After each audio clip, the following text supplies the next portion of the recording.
네, 안녕하세요, 여러분. 비즈니스 영어 면접 강의에 오신 것을 환영합니다.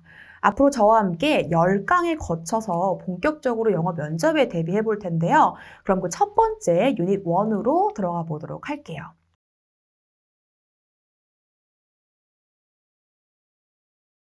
유닛 1의 토픽은 잘 아시다시피 가장 중요한 자기소개입니다. 영어 면접에서 가장 첫 번째에 다 출제되는 문제죠. 가장 까다로운 문제이기도 하고요. 자기소개는 면접자인 나의 첫 인상을 형성하는 영어 면접의 중요한 첫 시작입니다. 영어 면접을 볼 때 어떻게 하면 아래 소개형 질문에 대해서 자연스럽게 나를 이 역할의 적임자라고 어필할 수 있을지 한번 알아볼 텐데요. 네, 자기소개를 해보세요 라고 제가 한번 질문 드려보겠습니다. 듣기만 해도 하고 가슴이 턱 막히시지 않으신가요? 실제로 면접에서 맨 첫 질문으로 출제되는 1번이 바로 자기소개입니다. 보통 영어로는 self-introduction이라고 보통 하죠. 어떻게 소개를 해야 나를 제일 잘 표현하고 깔끔하게 설명을 할 수 있을지 그 첫 번째 포문을 한번 열어보도록 하겠습니다. 먼저 기억하셔야 될 것은 여러분 지금 면접에 임하고 있다는 거예요. 내가 취업 또는 이직하고자 하는 이 면접은 그 회사가 맞는 인재를 뽑고 싶은 목적이 있다는 것을 분명히 명심하셔야 됩니다. 그 목적에 부합해야 되는 인재임을 내가 증명을 해주는 게 가장 중요한 게 바로 자기소개예요.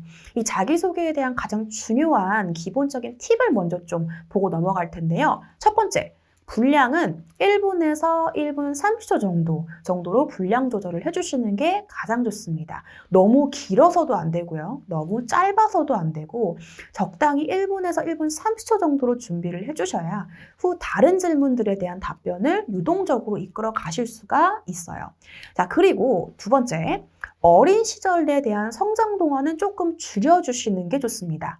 특별히 내가 꼭 강조하고 싶다라고 하는 어린 시절 에피소드가 크게 있지 않으신 경우에는 여러분들이 현재, 지금 내가 지금 가진 이 모든 것, 현재의 상태에서의 나를 충분하게 드러내 주시는 게 가장 좋고요. 3번, 그리고 전공에 대한 얘기도 조금 줄여주시는 게 좋습니다. 내가 취업 면접을 준비하고 있는 막 졸업하신 학부생분들이 아니신 경우에는 전공에 대한 얘기는 조금 줄여주시고 내가 지금까지 현재 일을 해왔던 경험들을 중심으로 설명해 주시는 게 좋아요. 네 번째, 키워드 추출은 필수입니다.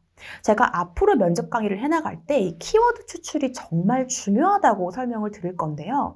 장황하게 계속적으로 영어로 설명을 한다고 해서 중요한 것이 아니라 나를 나타내 줄 수 있는 이 면접을 끝내고 내가 이 면접장을 나갈 때 기억에 남을 만한 가장 중요한 단어들을 추출해서 자기소개를 진행해 주셔야 내가 나가고 나서 면접관들이 그 친구는 이러이러한 키워드를 사용했었어 라고 각인시키기가 조금 쉽기 때문이죠.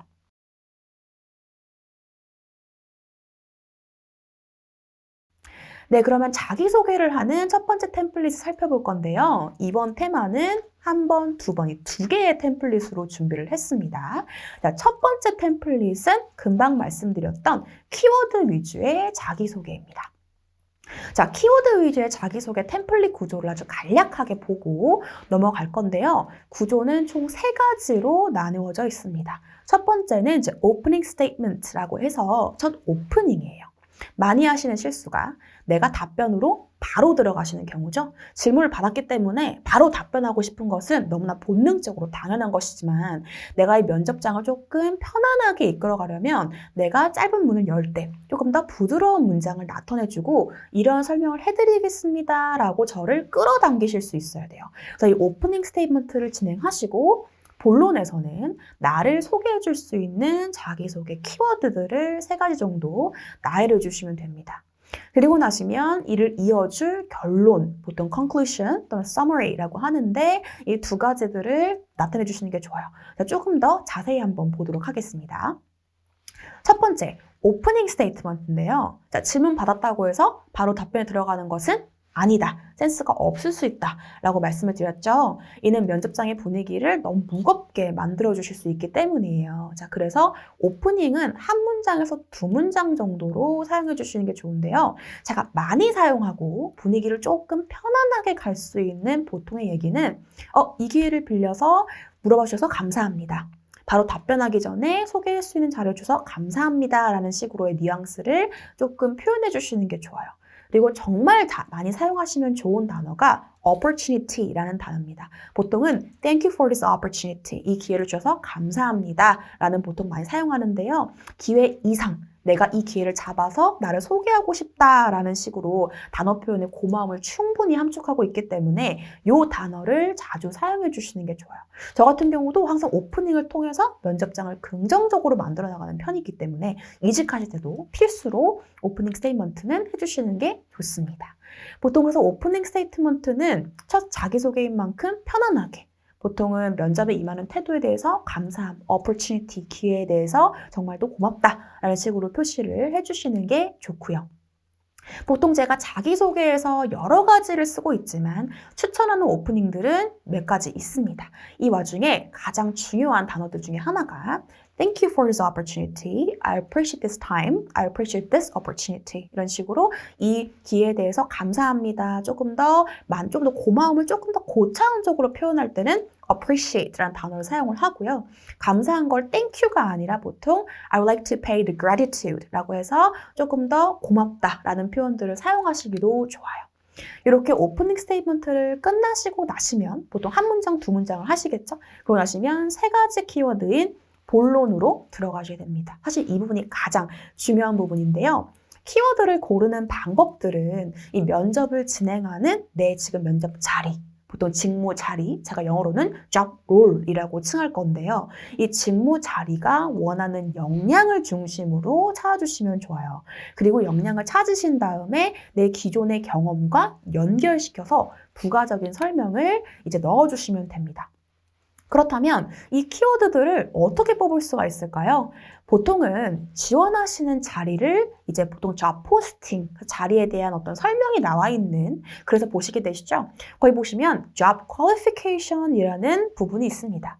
이 부분은 이 자리를 해내기 위해서 필요한 역량들을 설명을 해주고 있는 부분들이에요. 그래서 job qualification은 내가 이 역량을 가져야만 결과를 가장 잘 낼 수 있다는 거기 때문에 경험이나 필수 조건이 들어가 있겠죠. 그렇기 때문에 이 job qualification에서 단어들을 뽑아오실 수도 있습니다.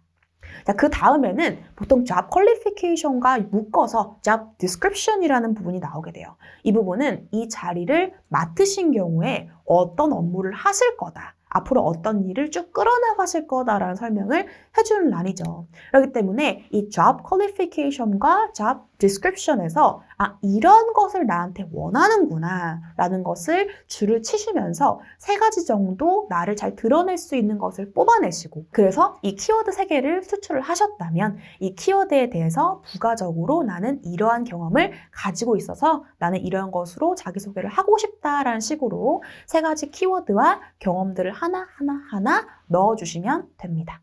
자, 키워드에서 보실 수 있듯이 보통 A, B, C 세 가지들을 이제 설명을 드릴 수가 있는데요. 사용하시기 가장 좋은 키워드들을 저희 본문에 모두 담아 놓았습니다. 카테고리별로 나누어져 있기 때문에 이러한 역량들을 이렇게 설명하면 좋겠다라는 것으로 뽑으셔서 선택적으로 준비하시면 되는데요. 몇 가지 가장 많이 사용하실 수 있는 대표적인 용어들 몇 가지 설명드리겠습니다.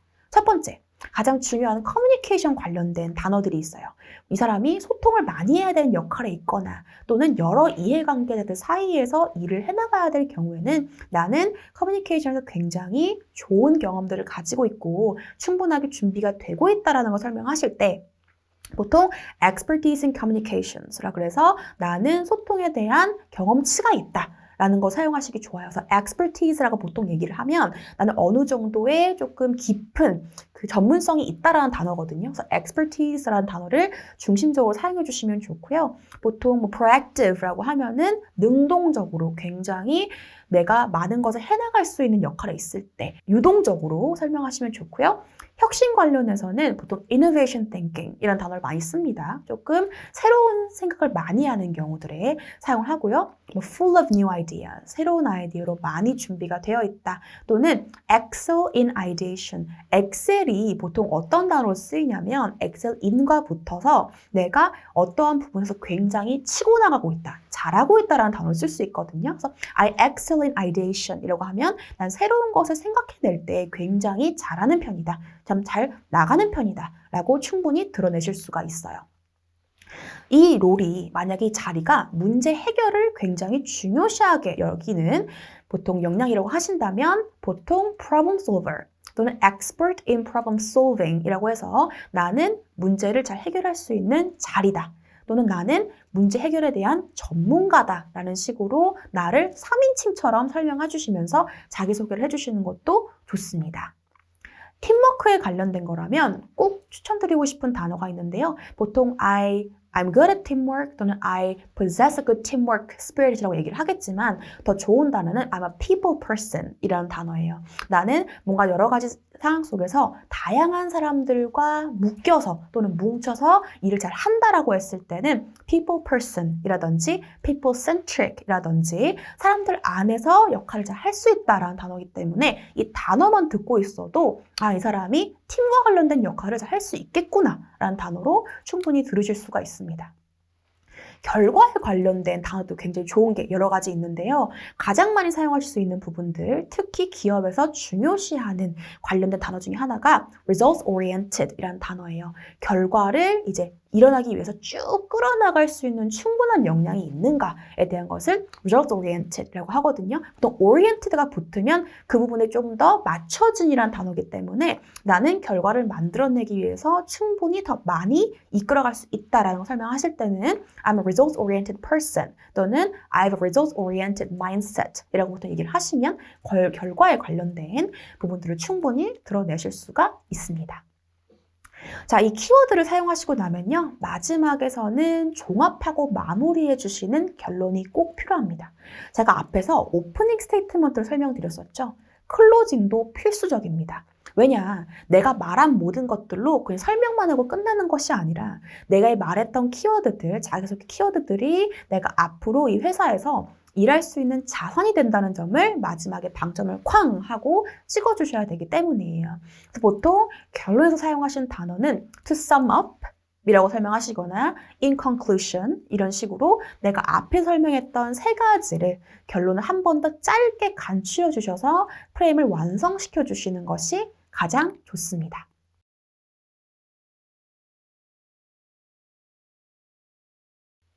네, 첫 번째 템플릿을 함께 살펴보았는데요. 이제 두 번째는 조금 더 새롭게 내가 기억에 확 남게 하고 싶다. 첫인상을 아주 강렬하게 남기고 싶다라는 인트로를 원하시는 경우에 추천드리는 두 번째 템플릿입니다. 제가 실제로 이제 인턴 면접에 사용했었던 합격했던 경험이 있는 템플릿인데요. 이름의 이니셜을 사용해서 하는 소개 방법입니다. 기둥 구조는 비슷해요. 오프닝 스테이트먼트, 첫 오프닝은 그대로 있고요. 내가 답변 바로 들어가는 것이 아니라 조금 열고, 문을 열고 설명하겠습니다. 라는 식으로 문장 설명해 주시고 본문에서는 내가 이니셜을 가지고 나의 자기소개를 하는 거죠. 단, 이니셜이기 때문에 내 영어 이름에서 가장 앞단만 이제 가져오시되 영어로 자신의 이름에서 키워드들은 그대로 붙여주시면 됩니다. 그러시고 마지막에서는 이 내용들을 간추려줄 결론을 마지막으로 설명해 주시면 되겠죠. 자, 조금 더 자세히 한번 살펴보실게요. 자, 첫 번째 오프닝 스테이트먼트 1번 템플릿과 굉장히 비슷합니다. 답변을 하기 전에 내가 기다리고 있었다는 식으로 100% 자신감을 보여줄 수 있는 부분인데요. 그래서 인트로덕션으로는 여러 가지를 사용하실 수가 있어요. 다만 여러 템플릿과 겹치지 않도록 여러 개를 숙지하시는 게 좋아요. 그래서 보통 앞에서 thank you를 많이 사용하셨다면 I was eager to discuss 라는 식으로 나 이거 굉장히 말해보고 싶었어요. 논의해보고 싶었어요. 토론해보고 싶었어요. 라는 식으로 자신감 있게 맨 처음 문을 열어주시는 게 되게 좋습니다. 그다음에 두 번째, 이제 본론으로 들어가야겠죠? 제가 영어로 이제 abbreviation from your name 이라고 했는데, 이제 abbreviation은 보통 이제 자신의 이니셜에서 뭐 HWJ 이런 식으로 이니셜 앞단만 끌어오시고 나서 자신의 이니셜로 시작하시는 키워드를 하나씩 매칭해 주시는 게 좋아요. 예를 들어 H라고 한다면, 예를 들어서 something something, H something something이라고 했을 때 단어나 어구로 하나에서 두 개 정도의 키워드를 사용을 하셔서 총 3개의 자신의 이니셜 하나, 둘, 셋에 맞춰주시면 좋습니다. 단 이 키워드들을 이제 고르실 때도 단순히 그냥 맞춰지는 것만 고르는 것이 아니라 내가 지원하는 이 직무에 맞는 내 경험을 설명하기 좋은 키워드들로 작성해 주시는 게, 말씀해 주시는 게 좋겠죠. 그래서 이름의 이니셜을 통해서 주목될 수 있는 단어들, 그리고 그 단어들과 자신의 경험을 같이 백업해서 소개해 주신다고 보시면 되겠습니다. 네, 그래서 보통은 이 세 가지 내용들은요, 앞에 나왔던 첫 번째 템플릿의 키워드와 비슷하지만 내 이니셜을 사용한다는 것이 조금 다를 뿐이고, 이 이니셜에 맞는 키워드들을 하나씩 넣어주시면 돼요. 그리고 드러내고 싶은 세 가지 함께 설명해 주시면서 내가 앞으로의 자리를 맡았을 때 잘 해낼 수 있다는 확신을 충분히 주실 수 있습니다. 근데 이 이니셜 어떻게 설명해야 될까요? 나를 소개하기 좋은 명사형, 알파벳이겠죠? 본책에서 사용하시기 좋은 예시를 충분히 담아 놓았습니다. 다만 본책에서 있는 것은 예시로 참고해 주시고 나에게 가장 좋은 키워드들을 직접 설정해 주시는 게 좋아요. 네, 세 번째는 클로징입니다. 네, 앞에 템플릿과 클로징이 가장 중요한데요. 이 클로징을 할 때 어떤 걸 말해야 될까라는 고민이 되실 거예요. 보통 단순히 그냥 간추리는 것뿐만 아니라 어떻게 하면 방점을 찍을 수 있다라는 것이 좀 궁금하실 텐데요. 보통은 내가 말한 모든 키워드들이 이 일하고자 하는 회사에서 중요한 자산이 될 거다. 나는 앞으로 더 공헌을 할 거다라는 식으로 강한 인상 남겨주시는 게 좋겠죠. 보통은 I think these will be my assets. 그래서 내 자산이 될 거예요. I would like to contribute to this company 라고 해서 내가 앞으로도 공헌할 겁니다. Based on these assets. 내가 가지고 있는 자산을 가지고 라는 식으로 클로징을 한 가지 팡 하고 강한 인상을 남겨주시는 게 좋아요. 네, 첫 번째 유닛에서는 이 자기소개에 대한 첫 번째, 두 번째 템플릿에 대해서 진행을 해보았는데요. 다음 강의에서는 또 까다로운 질문 중에 하나인 강점과 약점에 대해서 한번 설명해 보도록 하겠습니다.